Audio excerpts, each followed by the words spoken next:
자, 그러면 우리가 이제 우리에게 적용을 해야 되니까 그래서 제가 이런 주제를 하나 만들어 봤어요.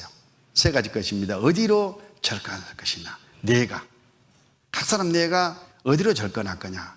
품꾼의 비유를 가지고 좀 교훈을 받습니다. 그리고 왜 이런 불평이 나왔을까? 물론 다 말씀 지금 드려버린 겁니다.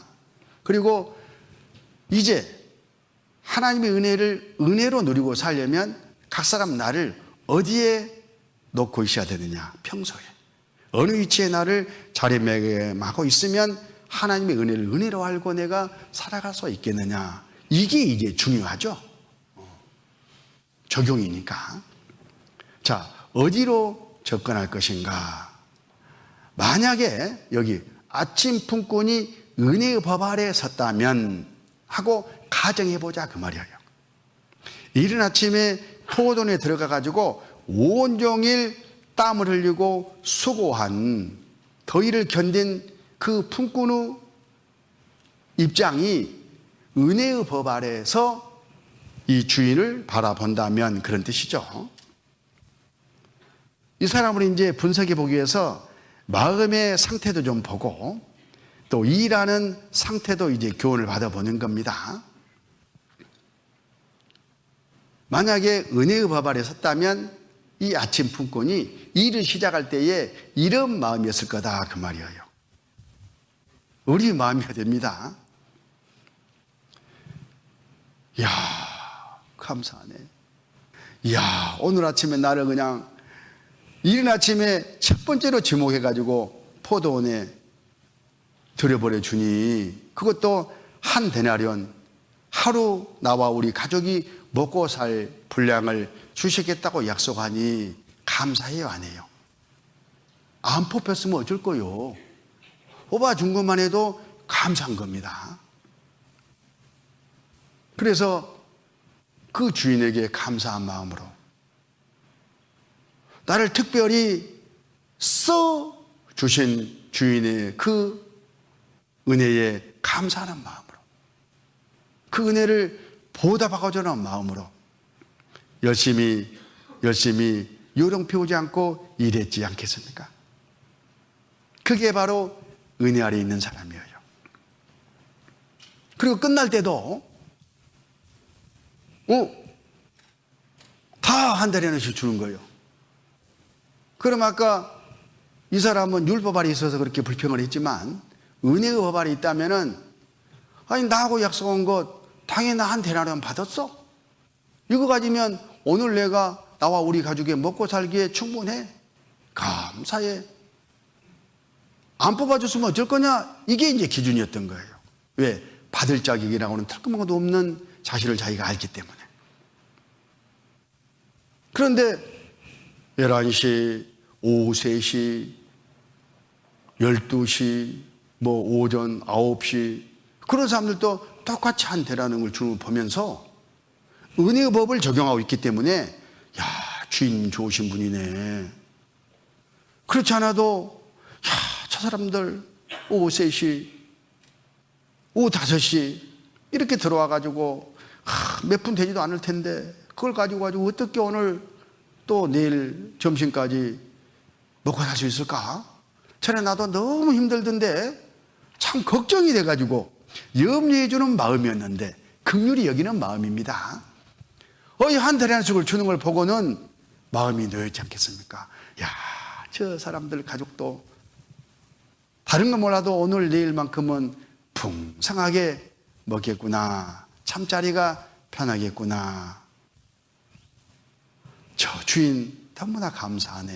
이렇게 그 상황을 기쁨으로 감사함으로 누리지 않겠냐 그 말이에요.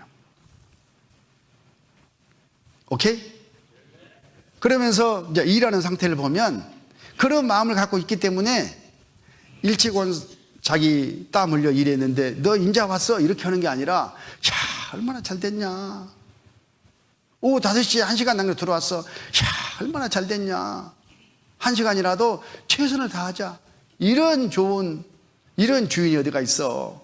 우리 다음에 또 이 포도원에 와서 일할 기회가 되면 우리 보답하는 마음으로 열심히 충성스럽게 하자. 그렇게 교제가 나가지 않겠냐 그 말이에요. 우리 이야기입니다. 그게 바로 정상적인 신앙이고 은혜 안에 서 있는 신앙이다, 그런 뜻입니다. 그리고 기가할 때도 눌루날라 감사하는 마음으로 가지 않겠습니까? 이 한 데나리온 이거 가지고 또 하루 넉넉하게 먹고 살 것을 생각하면 얼마나 기쁘겠어요. 또 가족들이 좋아하는 이 모습을 상상하면 얼마나 감사하겠어요. 나뿐만 아니라 다른 사람을 또 그 발걸음이 가벼운 것을 보면서 또 안도하는 것을 보면서 얼마나 감사하겠어요. 지금 이 아침 붕꾼 후 이 마음이 어떤 상태입니까? 은혜의 법 아래서 항상 기뻐하고 쉬지 말고 기도하고 범사에 감사하는 이런 상태이지 않습니까? 아침에 들어갈 때도 감사, 기쁨, 또 일하면서도 감사, 기쁨, 그래 충성이 나오죠. 그 다음에 일 끝나고 기가하면서도 나눠주는 걸 보면서도 감사, 고마움, 집에 가면서도 감사, 고마움, 집에 가서 가족들에게 어떻게 했을 것 같습니까? 나락에도 야, 나 오늘 진짜 좋은 주인을 만났다. 자기에게 나를 아침 일찍 나를 뽑아가지고 이렇게 포도원에서 일할 기회를 주신 그 주인, 그렇지 않아도 가슴 조이고 있었는데 그렇게 일찍 나를 불러주니까 얼마나 안도한 마음을 가지고 일을 했지 않겠니? 나 열심히 했다. 아, 그런데 말이야, 나중에 1시간 일은 부끄러운데도 한 대련을 주더라니까. 집에 가서 굶지 말고 먹고 살으라고. 야, 그런 고마운 분이 어디가 있어? 이 세상에 그런 분 없어. 그러면서 또 막 입에 침이 부족할 만큼 막 이렇게 주인을 칭송하고 칭찬하지 않겠습니까? 그러니까 자기뿐만 아니라 그 말을 전해드는 가족도 기쁨으로, 즐거움으로, 감사함으로 같이 오손도손 그 하루를 지냈지 않겠습니까? 그림만 그려봐도 너무나 좋으시죠? 이게 바로 품꾼 후 비우다 그 말이에요. 구원받은 우리가 주님 안에서 그렇게 살아가야 돼요. 다시 말하면 하나님이 허락하신 그 은혜를 은혜라는 것으로 알고 그 은혜를 은혜로 누리고 살려면 아까 이게 조건이 되어야 됩니다. 그런 신앙생활이 되어야 직기 정상적인 신앙이다. 근데 이게 처음부터 구원받고 막 시작되는 건 아닙니다. 그런 신앙으로, 그런 하나님의 모든 은혜를 누리고 사는 신앙으로 하나님이 구원받은 각 사람 나를 점점 양육해 가셔요. 그게 생활 구원이라는 거예요. 생활 구원 후 최종적인 종착지는 하나님이 천국에서 누리는 하나님의 모든 것으로 누리고 사는 바로 그것이잖아요. 하나님은 주시고 우리는 받았습니다.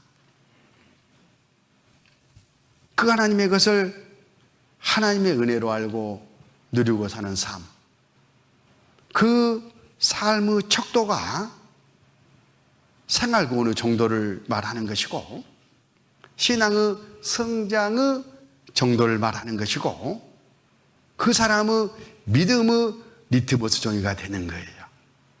우리는 믿음을 이야기하고 믿음이 있다고 생각하는데 무엇으로 믿음이 있는지를 확인해 볼 수 있냐 이거요. 무엇으로 자기의 믿음이 하나님 앞에 바른 것인지를 아냐 이거예요. 다른 거 아닙니다. 하나님의 절대 조건을 인정하고 순종하면서 나는 받을 자격은 털구멍도 없는데 하나님이 허락하신 이 모든 것들을 은혜로 알고 은혜 가운데 살아가는 그 사람의 모습이 진짜 성장된 믿음이고 믿음의 척도다. 이렇게 정리를 좀 하고 갑니다. 자, 그 다음에 아침 품꾼이 불평했잖아요. 불평. 마태복음 20장. 자, 오늘 아침 품꾼이 불평을 했는데 그 원인이 뭘까? 이걸 지금 살펴보려고 하는 거잖아요. 이 아침 품꾼은 주인이 베푼 은혜를 모르는 거예요. 은혜인지 몰라서 그렇습니다. 왜 은혜인지 모르냐 하는 것은 여기 남보다 능력이 있어서 자기가 뽑혔다고 생각하는 거예요. 네 있을 거라고는 털것만도 없는데 나를 특별히 뽑아서 넣어줬으니까 감사합니다 이래야 될 텐데, 그러면 그렇지. 내가 일도 잘하고 저것들보다는 낫고 아침 일찍 와서 내가 준비도 하고 뽑힐만 해. 이렇게 이제 생각한 거예요. 마땅히 자기는 받을 자격이 있다고 생각하는 겁니다. 그러니까 공로주의죠. 율법주의죠. 그래서 세임할 때는 그만큼 대가를 당연히 기대하겠죠. 그래서 그게 충족이 안 되니까 불평을 했던 겁니다. 그리고 자신의 신분과 처지를 모르고 있는 거예요. 전혀 그것이 아닌데, 은혜로 주어주고 있는데 자기의 신분과 처지를 잘 모르면 마땅히 받아야 될 사람으로 자기를 다 위치시킵니다. 그러니까 이런 불평이 나와요. 우리 신앙생활 가운데 다 적용되는 것들입니다. 이 품꾼 이야기만이 아니죠. 여기 사도행전 17장 25절, 또 무엇이 부족한 것처럼 사람의 손으로 섬김을 받으시는 것이 아니니 이는 만민에게 생명과 호흡과 만물을 친히 주시는 자이심이라. 하나님이 우리에게 주시는 모든 것들은 다 은혜예요. 은혜. 네가 받을 짝이 있어서 주는 게 아니라 그냥 네게 필요하니까 공짜로 주시는 거예요. 늦게 들어간 품꾼도 먹고 살려면 한 데나리온이 필요하니까 한 데나리온을 주신 거예요. 왜 한 달에 줘요? 하필이면 먹고 사는데 필요한 최소한의 소득이라니까요. 하나님은 그렇게 우리에게 해주십니다. 뭘 그냥 이 사람들이 하는 대로, 섬기는 대로 그것 봐가지고 뭐 은혜를 베풀어 주고 뭐 역사해 주시고 복을 주시고 그렇지 않다 그 말이에요. 그것은 이제 다른 법입니다. 다른 법. 은혜 안에 다른 법. 그건 나중에 상급 문제에서 공부할 일이고, 여기서는 구원도 공짜로 주시잖아요.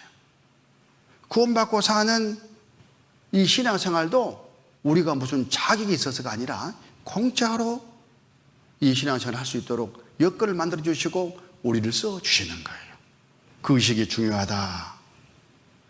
하나님은 뭐가 부족한 것처럼 우리가 행한 것들, 공로를 가지고 주시는 분이 아니다.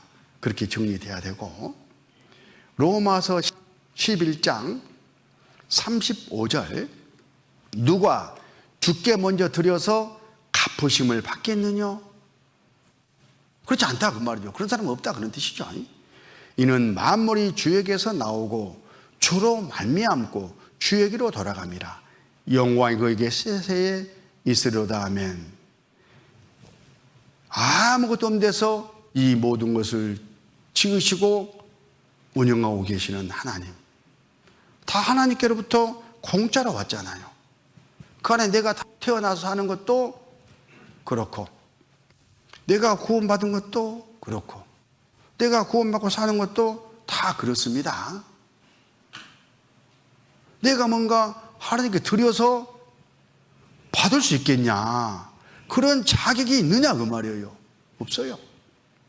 그저 그냥 하나님이 아무것도 없는 데서 지으시고, 지으신 가운데 고루고루 해가지고 각 사람 나에게 앞으로 장래 천국에 와서 영원히 행복하게 살 수 있는 그 길을 열어주시고, 그때까지 우리 또 다른 사람들 구원받는 데 쓰기 위해서 이 땅에 필요한 대로 공급해 주시고, 또 그만큼 쓰신 만큼 천국에서는 또 상이 돌아오죠.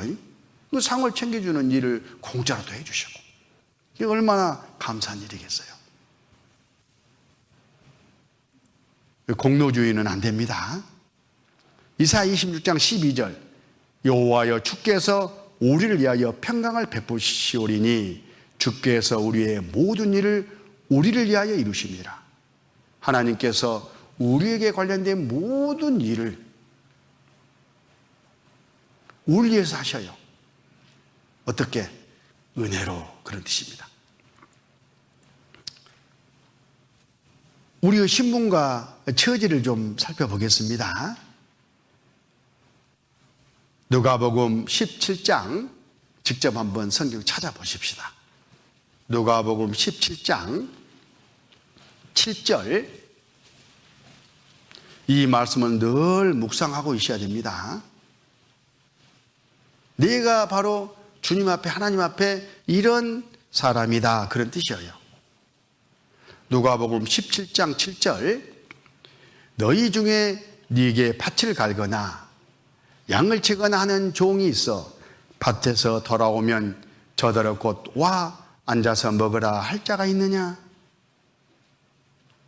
아니, 주인과 종의 관계인데 그런 주인은 없는 거다, 그 말이에요. 위치가, 신분이 그렇다면 신분이. 도리어 저더러 내 먹을 것을 예비하고 띠를 띠고 나의 먹고 마시는 동안에 수종을 들고 너는 그 위에 먹고 마시라 하지 않겠느냐? 종의 신분과 이치가 그래요. 주인 앞에. 종이 주인에게 뭔가 자기가 열심히 일했으니까 주인님 밥이라도 좀 해주지 그랬어요. 좀 이렇게 수고할 때 같이 손이나 넣어주시지 그래요. 하루 내내 빈둥빈둥 놀기만 하고. 그럴 신분과 이치가 아니다, 그 말이요. 9절, 명한 대로 하였다고 종에게 살해하겠느냐? 종은 주인의 소유입니다. 소유. 이와 같이 너희도 명령받은 것을 다 행한 후에 이르기를 우리는 무익한 종이라 우리의 하야할 일을 한 것뿐이라 할지니라. 이게 중요해요. 우리는 이 주인 앞에, 하나님 앞에 무익한 종. 무익이란 게 뭐예요? 주인 입장에서 봤을 때 아무짝에도 쓸모없는 사람이다, 그 말이잖아요. 각 사람, 나는 솔직히 하나님 입장에서 봤을 때 하나님의 일에 아무짝에도 쓸모가 없는 사람이에요. 애당초 아담의 씨로 죄 덩어리로 태어난 나, 그거 가져다가 어디다 써요? 하나님이, 선한 하나님이, 거룩한 하나님이 아무짝에도 쓸모가 없는 거예요. 오히려 심판해가지고 지옥 보내야 마땅한 그런 불의한 심판의 자녀들이잖아요. 무익한 종.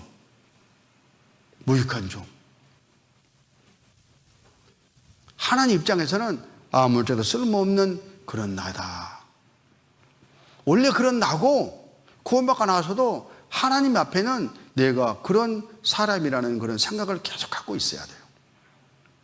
그런데 그런 나를 불러서 제사 대신 갚아주고 구원해 주셨어요. 얼마나 감사해요. 그리고는 아들 삼아줬잖아요. 아들. 와. 그리고 아들이니까 이제 하나님 것이 내 것이 돼가지고 하나님의 좋은 것을 계속 공급해 주잖아요. 이 세상 살아가는데 그게 은혜예요. 그리고 죽으면 천국에서 아버지와 아들, 신랑과 신부 관계로 영원히 행복하게 살잖아요. 이렇게 엄청난 은혜를 받았어요. 어디서 받았냐? 무익한 상태에서. 근데 이제 구원받고 신앙생활을 쭉 해가는 과정에 이상하게 마음이 변해, 사람들이. 마귀가 역사에서 그렇습니다. 제법 자기가 구원받을 만한 자격이 있다고 생각하기도 하고, 또 구원은 공짜로 받았지만은 이제 내가 열심히 살아가지고 열심히 했기 때문에 하나님이 이만큼 나를 대접해주고 대우해주고 은혜를 줘야 돼. 또 그걸 기대해. 그런데 이상하게 나만큼 열심히 살지도 않고 병사하는 일도 좀 시원치 않고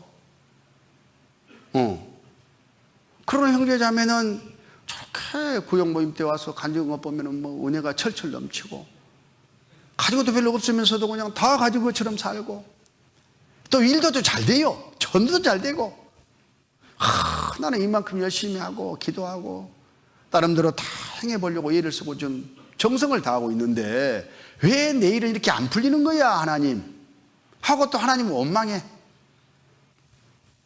그리고 이제 그런 세상적으로 봤을 때 별로 힘없는 그런 식구들이 교회 식구들이 신앙 좋네, 괜찮네 이렇게 또 하면서 또 귀한 직분 뭐 구역장 조장 뭐 이런 것일 수도 있습니다. 예를 들면 그럼 막 시기 질투하는 거야. 저 사람이 한 게 뭐가 있다고 이러면서 또 막 못마땅하고 삐지고 판단하고 그래가지고 4년 5년을 허송세월한 사람 또 내가 가끔 봤어. 전에 목사가 마음에 안 드는 거예요. 자기를 안 알아주니까. 그게 목사가 아니죠. 이거 하나님께 그렇게 하는 거거든요. 제가 너무 심한 예를 들고 있을까? 그래야 좀 교훈도 되죠. 이제 내년을 예비하는 그런 준비 자리에서 우리 식구들을 책망하고 있는 게 아닙니다. 마귀는 계속 이렇게 오더라 이 말이에요. 보니까 그때에 마귀와 싸워서 승리할 수 있는 것. 은혜 안에 내가 계속 은혜를 누리고 사는 방법은 내가 무익한 종이고 지금도 무익한 종이고 나를 딱 낮추면요 하나님이 내게 베푸는 크고 작은 이 모든 것들이 은혜라는 것을 알게 되고 감사한 마음으로 살게 돼요. 그러니까 하나님의 능력과 은혜가 내 안에 역사하시니까 베란다 잘 살게 되죠. 다른 식구들은 모범이 되는 거예요. 그런 신앙으로 우리가 나가야 된다 하는 것을 말씀드리면서 내가 지금 교회 일하는 것 아침 품구의 경우에 내가 아침부터 저녁까지 열심히 일한 이것은 마땅히 해야 할 일을 했다. 마땅히 내가 하나님께 받은 은혜를 생각할 때에 보답해야 할 일을 지금 하고 있는 거다. 이렇게 정리가 돼야 돼요. 마땅히 해야 할 일. 하루 품삯을 위해서 하루 집안 식구들이 먹고 살 일을 위해서 지금 자기가 마땅히 해야 할 일을 아침 품고는 온종일 했던 것이고 또 그런 태도와 자세해야 돼요. 우리도 마찬가지입니다. 그런데 아침 품고는 그것을 놓쳤어요. 거기 오늘 찾은 말씀 가운데 6절을 보면 주께서 가르사대 너에게 겨자씨 하랄 만한 믿음이 있었다면 이 뽕나무들어 뿌리가 뽑혀 바다에 신고라 하였을 것이요 그것이 너에게 순종하였으리라. 겨자씨 하랄 만한 믿음, 진짜 하나님이 허락하신 하나님이 은혜로 공짜로 주신 구원 얻은 믿음이 그 안에 진짜 있다면 생명이 들어온 거잖아요. 성령으로 말미암아 우리 안에 생명이 심어지고 우리 안에서 성령이 천지 우주 만물을 창조한 하나님의 성령님께서 그 능력으로 우리 안에서 일을 하셔요. 그래가지고요 점점 우리 믿음을 자라게 해주셔요. 어느 정도 목표입니다. 저 뽕나무 뿌리 뽑혀 쑥 뽑아졌어. 바다에 심겨졌어. 그렇게 할 거다. 누가? 하나님이. 누구를 통해서? 나를 통해서. 그런데 그런 일이 실제 일어나요? 안 일어나요?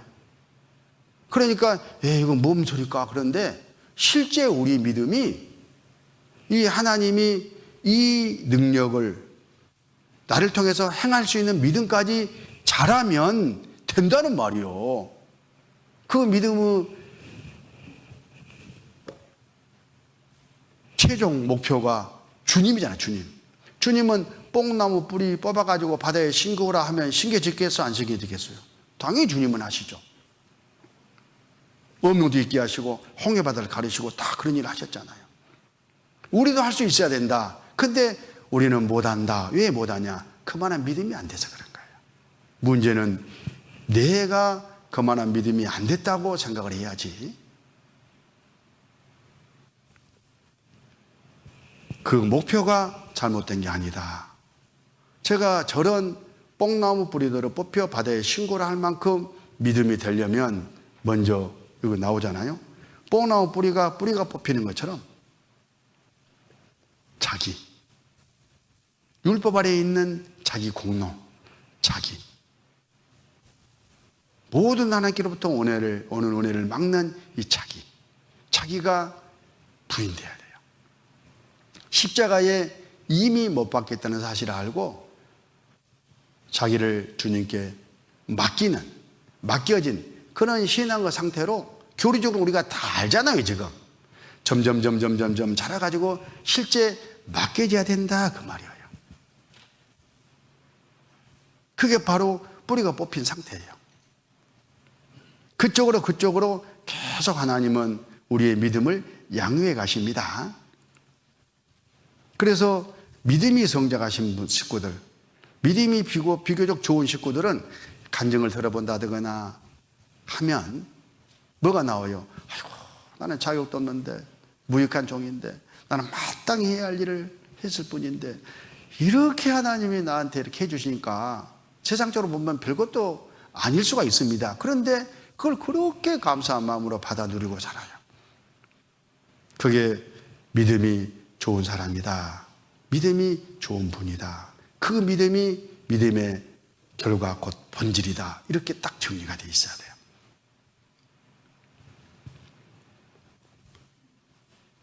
그 다음에 세 번째, 자기를 어디에 놓을 것인가. 그럼 우리가 이제 어디에 놔야 되겠습니까? 나를. 오늘 아침 품꾼을 이제 비유로 들어보면 아침 품꾼의 잘못이 아침 품꾼에 있으니까 그래요. 자기를 11시 품꾼 위치로 보내봐봐. 입장을 바꿔서 생각해보라 그 말이죠. 역지사지. 무슨 말인지 아시겠죠? 내가 저 사람 입장이 돼보는 거예요. 1시간 남겨놓고 들어와서 일했어. 0.25 데나리온 죽가지고 한 끼 식사량도 부족할 텐데 어떻게 먹을 수가 있을까? 야, 걱정되네. 저 사람 먹으려면 한 데나리온이 필요하는데 혹시 주인이 한 데나리온을 챙겨주면 어쩔까? 이렇게까지 발전하면 너무 좋겠죠. 자기가 11시 품꾼이라고 하면은 그거 받고 싶겠어요? 안 받고 싶겠어요? 주인이 한 데나리온 주기를 오나갔어 안 오나갔어? 일을 조금 했더라도 아니면 나 아닌 다른 사람이 아침 이름 품꾼이어가지고 한 데나리온을 받기로 했어.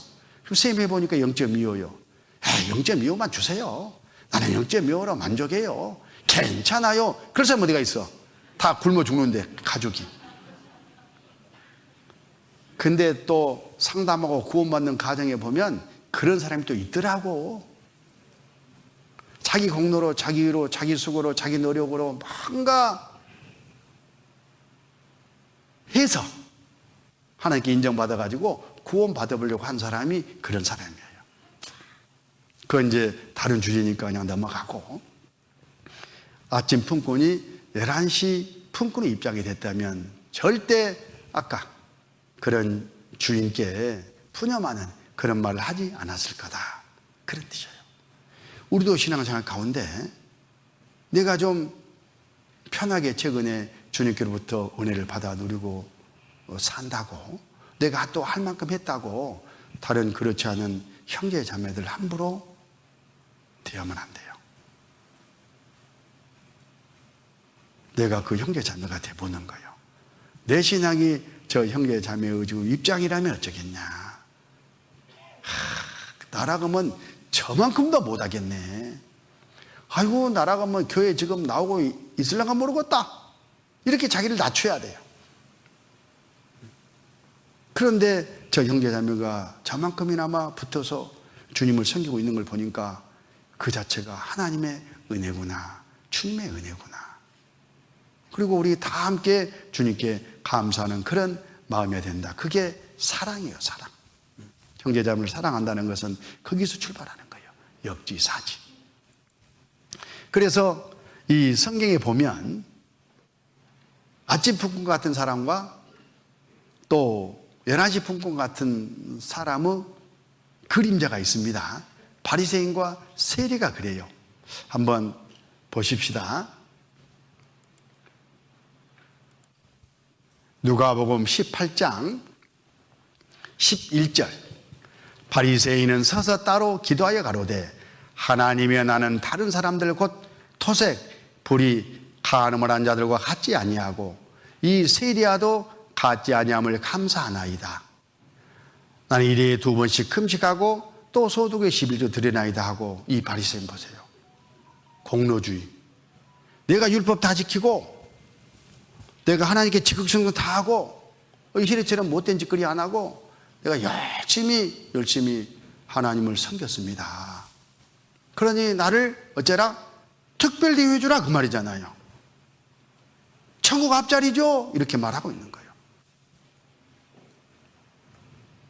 그런데 세리는 뭘 해서 감히 눈을 들어 하늘을 우러러 보지도 못하고 다만 가슴을 치며 가로되 하나님이여 불쌍히 여기옵소서 나는 죄인 이르소이다 하였느니라. 세리 봐봐요. 아이고야 나는 하나님 앞에 고개도 못 들 그런 무익한 종, 죄인, 아무데나 쓸모없는 그런 사람인데 또 낼 수도 없는데 지옥 갈 수는 없잖아요. 그래서 나를 불쌍히 여기십시오. 하나님의 은혜를 자비를 구하고 나갔어요. 누가 바른 믿음입니까? 믿음의 문제입니다. 누가 올바른 쪽에 섰습니까?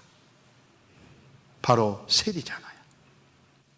14절 내가 너에게 이르노니 이 사람이 저보다 의롭다 하심을 받고 집에 내려갔느니라. 무릇 자기를 높이는 자는 낮아지고 자기를 낮추는 자는 높아지리라 하시니라. 그러니까 무익한 종, 아무것도 쓸모없는 나, 그렇지만은 하나님의 은혜와 자비가 필요한 그 사람이 그 자비를 구하고 나갔을 때에 하나님의 은혜와 자비가 내게 임하고 또 그 상태가 계속 유지됐을 때에 그 하나님의 자비와 은혜를 계속해서 누리고 사는 신앙생활이 이어지는 거다, 그런 뜻입니다. 그게 바로 바리새인과 세리의 이 비유에서도 교훈이 됩니다. 그럼 우리는 이제 하나님 앞에 어떤 모습이냐?